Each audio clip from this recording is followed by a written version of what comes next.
Hi, everyone. I'm Beverly Vogt, founder of the New Pink Paradigm, and we're excited today to continue these conversations with Kathy Alves Davis. Kathy is a 28-year breast cancer survivor. She's an author of the book Miracles, and she um, has an incredible message about stay in the day, about the gifts of every day of stay in the day. But today she's going to interview a dear friend of hers. And so I'm going to step out and I'm going to let Kathy take over. And again, ladies, thank you both for being here and thank you for sharing your messages today. Thank you. Thank you. Thank you again, Beverly, so much for getting in touch with me. It was so nice that we had our meeting when I self-published my first book, and you got in touch with me and asked me to write an article for the Breast Cancer Wellness magazine. And I love that. And I had so many people get in touch with me after that, after I sent that article, after that article got published. So I really appreciate you reaching out now with this very important time with our World Prayer Day on August 8th to bring an end to breast cancer, again, not by science, but by God's means of divine intervention. And I'm just so thrilled that you thought of me and then asked me to think of people that could really give hope and inspiration to the breast cancer community. So I picked two people that I knew. I know a lot of them, but I picked two people that I know have been so important to the breast cancer community. And they've done so much to help women out there and lift their spirits and put them on the right track. And, when they've been down, they put out prayer chains. And I've been part of it. And I just admire these women so much. So I'm going to introduce everyone to my other dear friend, Christie McConnon. And she headed up a fabulous breast cancer group, which they're all great, but she started a beautiful one called Journey to Wholeness.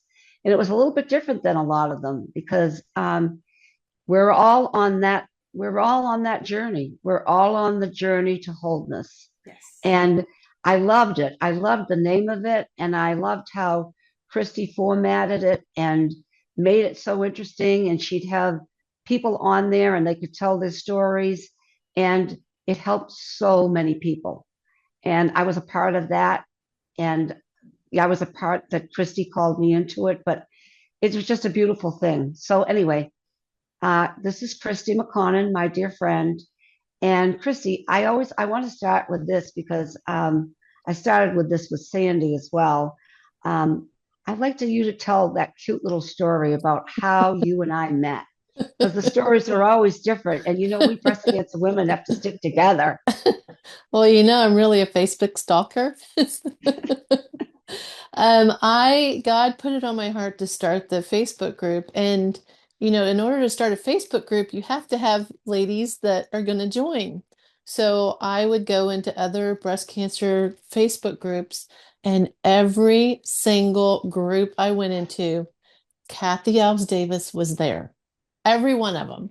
And not just there, like commenting and encouraging and inspiring. Oh, And I was like, I need to know this woman. I need her in my life. I need her in my Facebook world, in my group.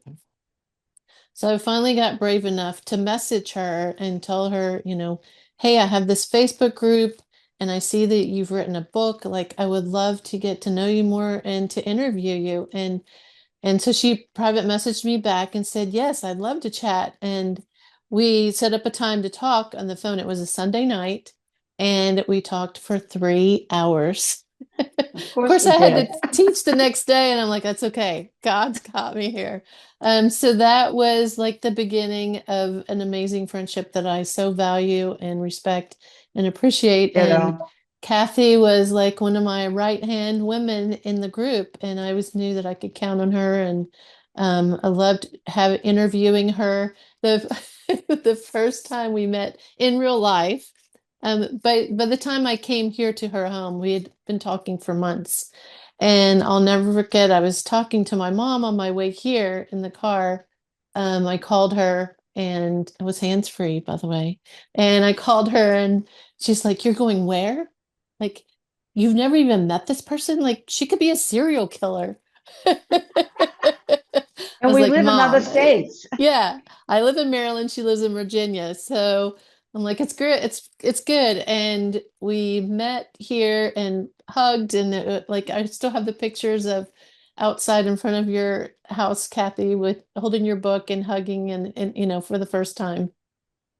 And then that evening, that Sunday evening, I interviewed her in our group, and the ladies went wild. Like they loved hearing Kathy's story, and I had the chance to interview her more than once, and she pours into these women, and I just so appreciate and respect that. And she's, I'm at year 17 and she's at year 28. So she's ahead of me in the breast cancer healing journey. So I just, she gives me some hope and something to look forward to in the next chapter. So that's how we met. I was a Facebook stalker.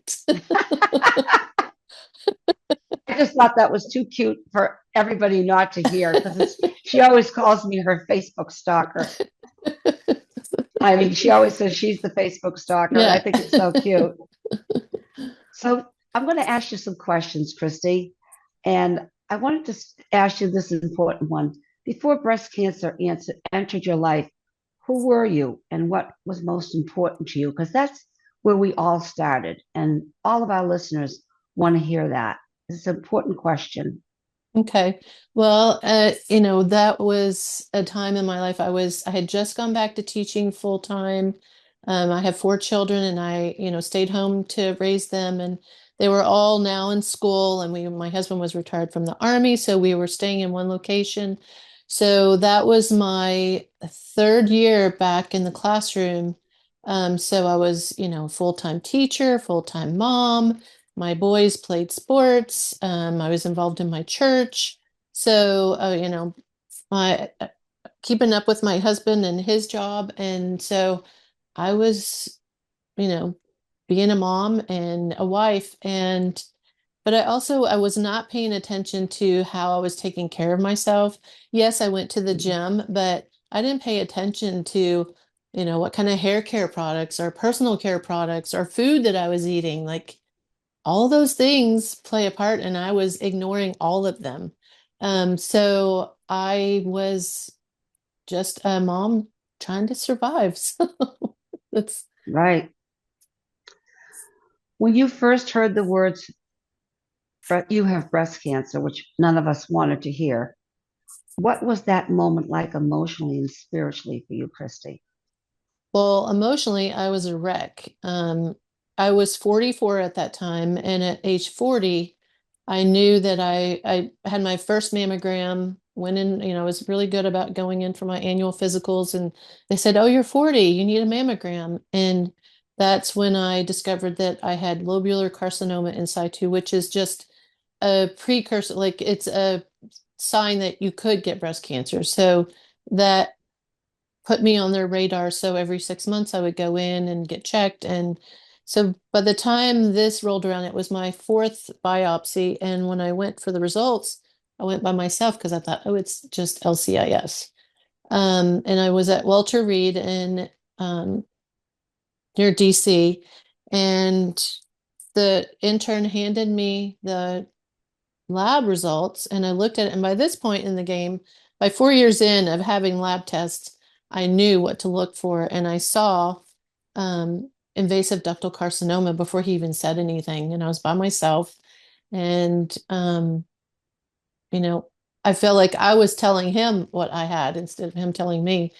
So after I finished the appointment, I went outside and sat down on a bench and called my husband, and of course, that's a hard phone call to make. And then Very had to hard. drive home. So that was a challenge. But spiritually, I think I didn't realize how much I would grow in the midst of it, because Sure. you're, this is a challenge I never endured. So I didn't know what was ahead. But spiritually, I mean, I had my faith and I knew God was there. But you don't realize until you're in the midst of it how important that is. So, Right. It's the truth. What were some of your biggest challenges that you faced during your breast cancer journey? trying to teach full time and still take care of my Yes, family and my husband, trying to keep going as if nothing had happened, which that's impossible to do. true.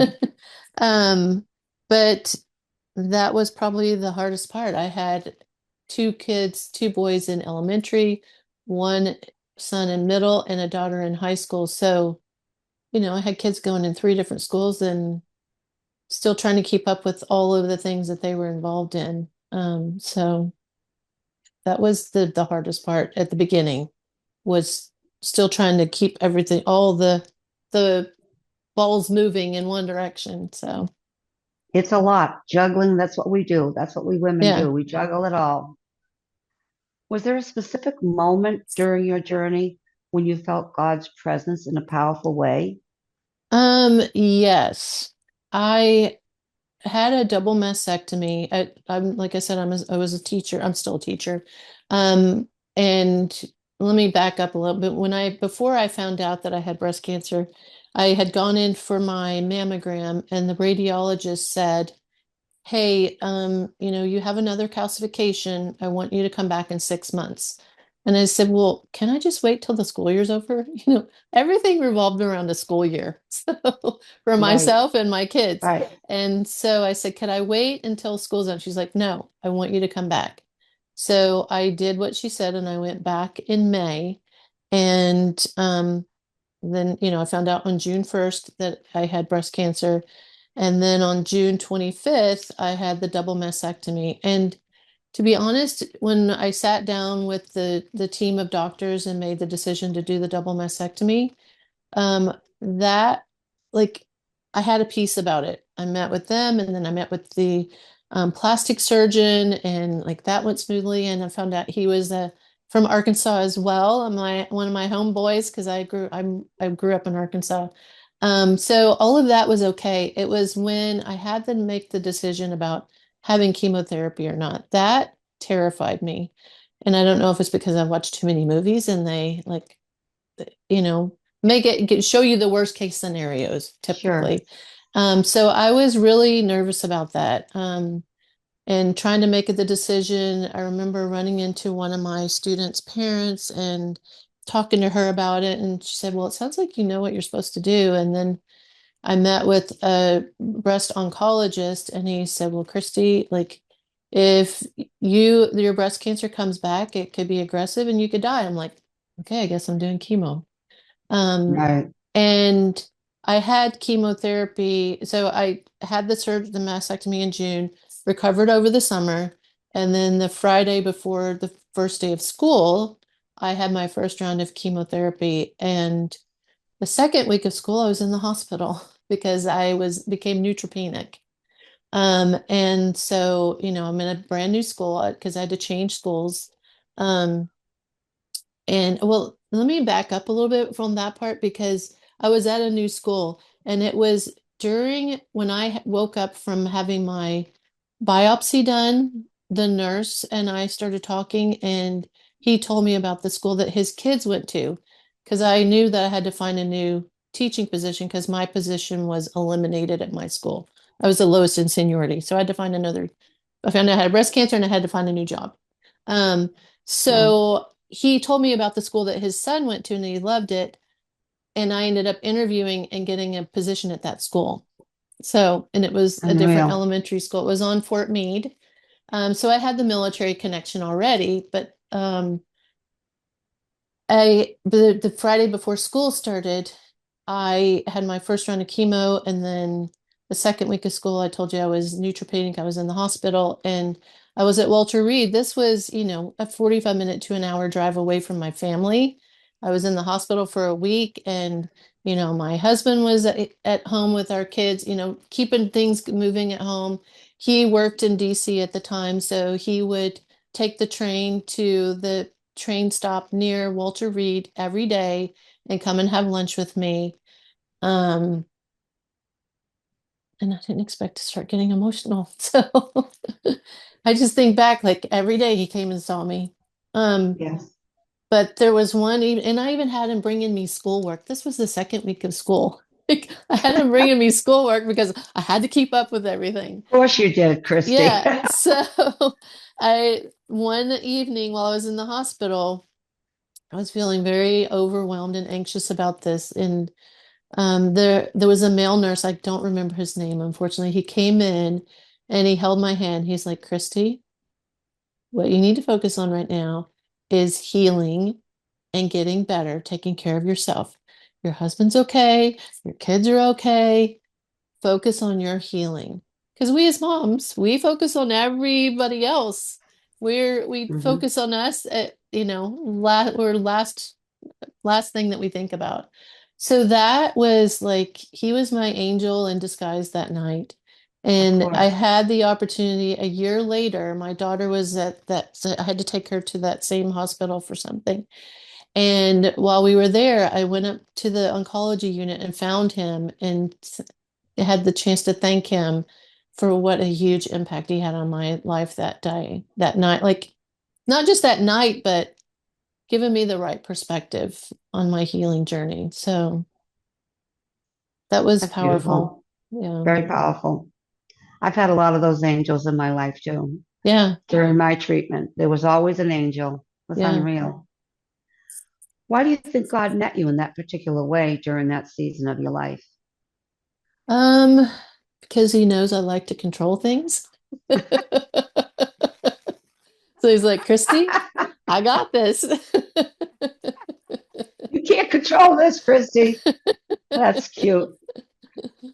So I needed No- the reminder that he was there with me and Yes. he had me, it had my hand and was going to walk the journey with me. So, And I've been talking about, my miracle here with Beverly and Sandy and all the listeners. But I want to say that not every breast cancer journey includes the kind of miracle that people often expect or want. But many people experience God working in their hearts and lives. Looking back, where do you see God working in your story? well, it definitely gave me a deeper connection to the Lord and knowing Yes. no matter where you are, what what part of the journey you're on, he's with you. He's there to hold you, guide you, help you with the decision making because when you're going through breast cancer, you learn a whole new language and it can be Yes. overwhelming. So really staying grounded and, you know, yes, understanding the medical aspect, but also our God is bigger than all of that. And he's the creator of the world. So, excuse me, he knows what's best for us. So staying connected to him and praying about every decision that you make during your healing journey is so critical. So it helped me know and see, like, yes, he's there. Yes, he's guiding me. My husband was a great researcher.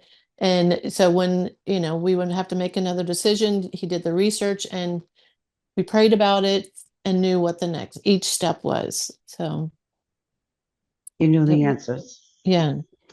So, what did this experience teach you about trusting God when you did not understand the path ahead? Was there something God revealed to you about yourself during that time?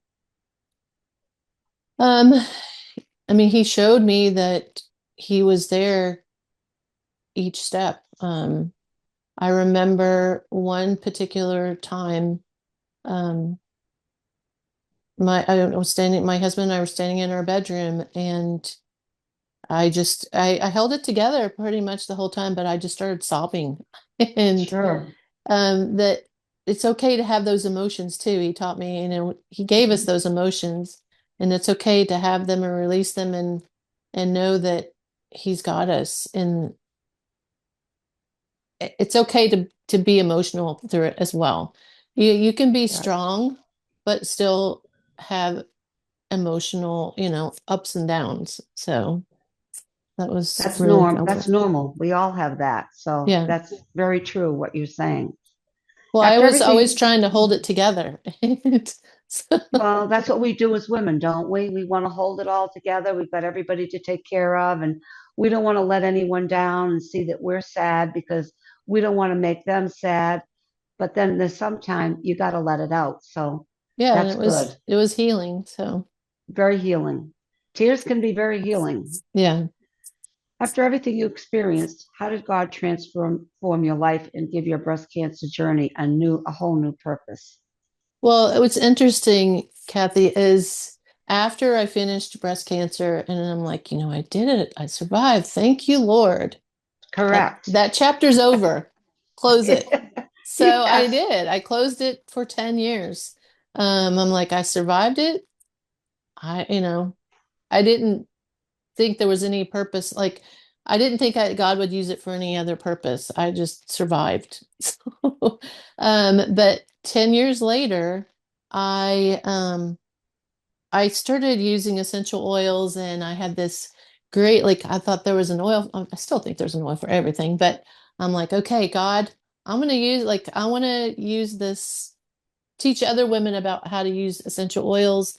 And so I was doing some online training, and part of the training, taught you how to start a Facebook group. And I thought, well, I think I could help breast cancer survivors, because I realized things that I needed to change in my own life about how I was taking care of myself, not just spiritually, but emotionally and physically. And so um, I came up with this idea to start a Facebook group, and was going to teach everybody about using essential oils. And nothing wrong with that.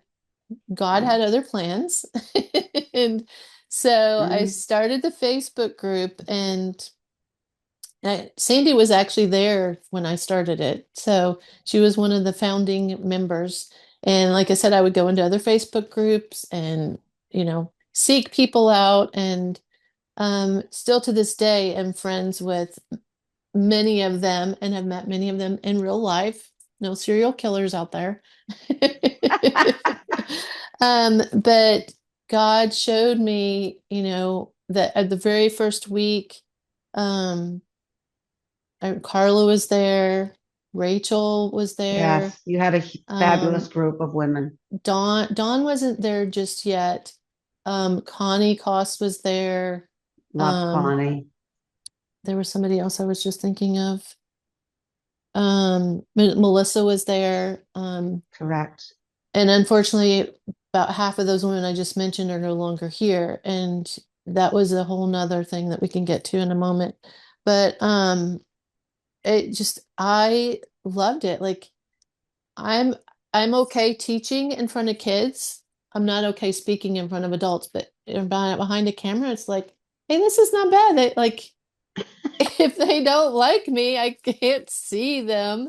And so it doesn't matter, because it wasn't a Zoom, it was a Facebook Live. They could see me, but I couldn't see them. So it was Right. less intimidating. So I started the group, like a boot camp, that very first week, and Shelly was there. And Shelley's great. the first week, like, she invited all, I had like 30 or 40 people the first week that joined, and it was because of Shelly telling other people. And Yes. so that God just gave, I don't know how I started doing the Sunday night spotlight, but God put it on my heart to, like, every Sunday night I would have Sunday spotlight, and I would interview somebody in the group, and I would have them share their story. And before they came on, like the week before, I would talk to them. We would do a Zoom call, and I would write out their introduction and get a picture of them. And I, did it all fancy. I posted a picture, Really good at it. yeah, I went Really on good at it. Canva and made not Canva or Canvas. So yeah, I teach on one and I use the other. So you know what I'm talking about. I I made this do. fancy little poster and posted it in the group, and the ladies just came alive in the group. Like, they were connecting with each other. And That's the important part. yeah, it was Sunday Spotlight. And then on Wednesdays, I went live twice a week. On Wednesdays, I would do Wednesday Wellness, because I realized Loved it. there are things that we can do. And so I would find experts on nutrition, experts. I found a naturopath. I found a guy who'd written a book on um, doing alternative things. And so he came on and talked. I found people that were experts in areas that I was not experts on. So that was really helpful. But I told you I went on to start the group for essential oils, but like I said, God had bigger plans, Mhm. and he gave me the confidence that I needed with the group, and the friendships I made through that, and being able to inspire them. And he helped me really, like, losing these fellow breast cancer friends, like, we all know, like, that's hard. That, like, why am I still here when, oh, you st I'm sure that both of you have struggled, like, that survivor's guilt. Like, okay, God, you've given me a purpose here to keep going, so please let me use that for your glory and not waste it. So that's what I hope that I'm still doing.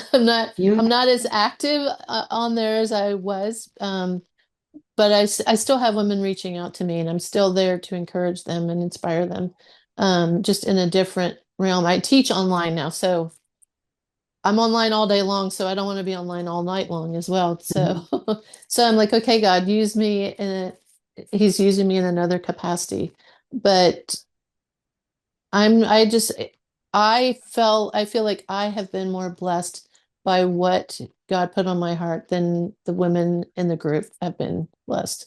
I just That's so beautiful. That's just so beautiful. Thank That's you. your we were talking with Sandy about it. Beverly and I talked it. That's your afterwards. Afterwards, that word. What Yeah. happens to you afterwards? And you started the idea of essential oils, which they're great. They are great. And then it ended up a whole new thing that God really wanted you to do. And those Sunday spotlights and Wednesday wellness, it was a great, great thing you did, Christy. Thank We all you. Yeah. loved it. And we all became such good friends. And I'm so thankful that you stepped out and created this group for so many people in need. Thank you. And when I retire in a year, maybe I'll go back to it because Yeah, let's do it again. I need something to do after I Let's do it retire. again. What did you hope women would receive when they came to Journey to Wholeness? I wanted them to receive hope on the other side, that Yeah, you can have a new normal and live a fulfilling life after breast cancer. So, because when you're in the midst correct. of it, you think, "Oh my gosh, is it going to always be this way?" You'll get hair again. Yes. I'm a natural, it might be blonde. I'm a natural blonde every 12 to 16 weeks. So, And your hair is beautiful. thank you. So you will get hair again. You will, like, get over the chemo brain. The scars will fade. Um, you know, and you want to look at what you're doing. Like, look, this is your time to look at your life. What are some things that need to change? It's kind of a wake up call. What are some things that, because our body, God says our body's the holy temple. And Right. I am not perfect by far. I have a little sweet tooth, but it helped me. It made You're me pretty look at, perfect in my eyes. oh, thank you. It made me look at what I'm using. And I mean, probably drive my husband crazy, but I'm like, we can't use those plastic containers anymore. We have to use glass. We're not, we're Right. not drinking those sodas anymore. We're not using that type of shampoo anymore. Like, all the things, because it it helped me look at it and do an inventory of my life, every aspect of my life, and what are some things that I needed to change. Yeah. I love that. Look at your life. That's what it does teach us. It teaches us to look at our life in a different way. What do we want to change about our life? What do we want to do better? Right. When you Oh, know better, you do better. when you know better, you do better. Yes, those are all important lessons. So, why do you believe it's important for women to hear stories of faith, hope, and perseverance from others who have walked this journey, as you just mentioned? Sunday Spotlight, that was really great. What did what did you believe was so important with these women telling their stories? Well, I think, when I went through it 17 years ago, there wasn't, Facebook was just starting. Right. Because if I posted something, there weren't even any pictures. it gives you a community to know that you're not alone in how you feel, what Exactly. you're going through. It gives you a voice, because when you're in the midst of it, you think, am I the only one that feels this way? Yeah. God did put people in my life that were not, but because it wasn't social media, put people in my life that were super helpful during that time. Um, but having social media and being able to reach so many women and having that Yes. platform, I think I wish that I'd had it, so when I was going through breast cancer, I had other things, but I wish I'd had a community like that. Well, all I know is we all look forward to Sunday to Sunday Spotlight. That's all I can say. We all loved it. If a woman listening today has just received a breast cancer diagnosis, what would you want her to know? I would want her to know that she's stronger than she thinks, because God is going to give her the strength and the stamina and the peace in making the decisions that she has to make. And He's going to give her what she needs when she needs it. That's right. What do you want people to understand about faith during difficult seasons in life when they may not see the outcome they're praying for? Know that His plans are better than our plans. And you have to have faith that That's and right. trust that He is taking you where you're supposed to be. And what does hope mean to you today, now, Christy? Hope means that I'm never alone. He's there for me. It's going to be okay. Even when it's not, it's going to be. Right. So, if listeners remember only one thing from your story, what would you want that one thing to be? That, wait, hold on a second. Well, I've talked about it a little bit, but you're not alone in your journey to wholeness. He's with Journey to you, and wholeness. he's with, and seek out other women. That's You're stronger together. Of course, you're stronger with him, and you're stronger together. So I would encourage them to seek out other women who have gone through it. My daughter was telling me about one of her friends that's currently going through it, and I said, well, I need to I'm going to see my friend Kathy, and I'm going to have her sign a book for your friend and give her your book, because having your book, being able to read it and see what hope and inspiration you provide, I think that's critical. And there are other ladies in the group that I had that had written books, so